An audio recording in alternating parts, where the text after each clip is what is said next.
Dans cette vidéo, je vais vous parler de tension à votre tension, justement. Attention. Beaucoup de femmes, dont j'ai fait partie pendant longtemps, voient l'orgasme comme le résultat d'une certaine tension. Et sans s'en rendre compte, ou en s'en rendant compte, elles vont chercher justement les sensations en se crispant. Elles vont serrer fort les cuisses pour justement aller sentir la physiologie. Parce que comme elles ont assez peu de ressenti mental, assez peu peut-être d'émotions, de désir, d'envie, voire spirituel, tout ce qu'on voit aujourd'hui, elles n'ont que les sensations physiques. Alors dans ces sensations physiques, eh bien on serre pour dire « Ah oui, il est là mon clitoris !» Parce que vous le savez, notre clitoris, c'est notre cadeau, mais il est caché. Et il y a plein d'autres voies d'accès. Donc elles vont tendre, elles vont se crisper, mais elles vont crisper aussi tout le reste du corps. Et elles vont parfois avoir des crampes. Ça vous parle, ça, hein? Avoir des crampes dans les jambes, dans les mains, peut-être qui caressent, dans les cuisses. Et elles vont avoir des crampes aussi mentales, finalement, parce qu'elles vont se tendre vers un objectif. Alors qu'en fait, le secret de l'orgasme, le secret du multi-orgasmique, eh bien, il est au contraire dans la confiance, la foi, la jouissance de l'instant présent et une bonne tension. Une tension vers le plaisir, une tension de proposer des choses, de jouer, de changer de position, de se mettre dans une position où on va peut-être pouvoir voir les mains de notre partenaire, la bouche. Ça, c'est bien. Je vous demande pas d'être passive et d'attendre que ça arrive tout seul. C'est pas ça le lâcher prise.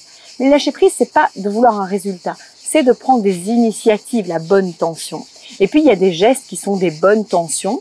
Mais plutôt que, quand je dis bonne tension, justement, c'est pas l'idée de crisper. Dès que vous sentez la crampe de la bouche en faisant une fellation, de la main en caressant, de votre main, de votre corps, relâchez. Ça, c'est le conseil number one. Relâchez-vous, changez de position, mettez un coussin, allez vous servir un verre d'eau, hydratez-vous, redescendez la vague, c'est ok, il n'y a pas de problème. Quand vous redéciderez de remonter sur votre surf, vous remettrez forcément de l'attention. Vous recommencerez à embrasser, à dire des choses, à aller chercher un objet peut-être. Créativité aussi, vous le savez.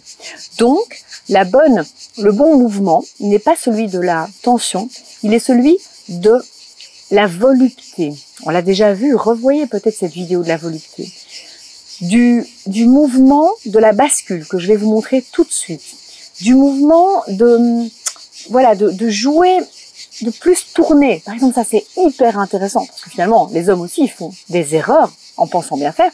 On fait souvent des tensions aussi de va-et-vient avec les doigts, avec le pénis, alors que tourner peut être extrêmement plus reposant, je peux vous le dire, hein, pour tout le monde, mais aussi plus intéressant. Parce que quand un homme tourne son pénis, quand un homme tourne ses doigts, il va en fait explorer d'autres angles. Et il doit moins être dans cette espèce de mouvement, parce que le plaisir ne vient pas ni de la rapidité, contrairement à ce qu'on pense, ni d'une espèce de crispation. Ça, c'est ce que vous avez cru parce que c'était votre manière actuelle et il n'y a pas de jugement pour ressentir.